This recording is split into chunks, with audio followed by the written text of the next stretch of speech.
Hi viewers, welcome to our channel. ఈరోజు ఉల్లి కారం ఘాటుగా లేకుండా అట్లానే స్మెల్ లేకుండా ఎలా చేసుకోవాలో చూద్దామండి. దానికోసం ముందుగా నేను ఒక 200 గ్రామ్స్ ఆనియన్స్ తీసుకొని ఇలాగా చాప్ చేసుకున్నాను.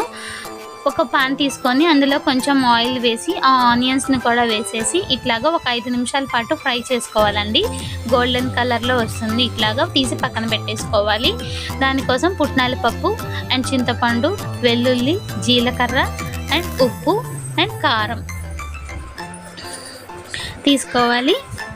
వీటన్నింటినీ ఒక మిక్సీ జార్ తీసేసుకొని అందులో మనం ఈ వీటన్నింటినీ వేసేసుకోవాలి అండి. వేసుకున్న తర్వాత కొంచెం కారం, మనకి స్పైసీగా తినాలని ఉంటే కనుక కొంచెం కారం ఎక్కువ యాడ్ చేసుకోవచ్చండి. నేను సరిపడా వేస్తున్నాను, మీరు ఎక్కువ తింటే ఎక్కువ వేసుకోవచ్చు. అట్లానే ఆనియన్స్ కూడా వేసేసి ఫైన్గా పేస్ట్ చేసుకోవాలి. ఇట్లాగా చేసుకున్న తర్వాత దీన్ని తాలింపు పెట్టుకుంటే మనం మంచిగా ఆనియన్ కారం అనేది రెడీ అయిపోతుందండి. ఇది చపాతీల్లో, దోశల్లో, ఇడ్లీలో చాలా టేస్ట్గా ఉంటుంది. మీ అందరూ కూడా డెఫినెట్గా ట్రై చేయండి. Thank you for watching. Bye bye.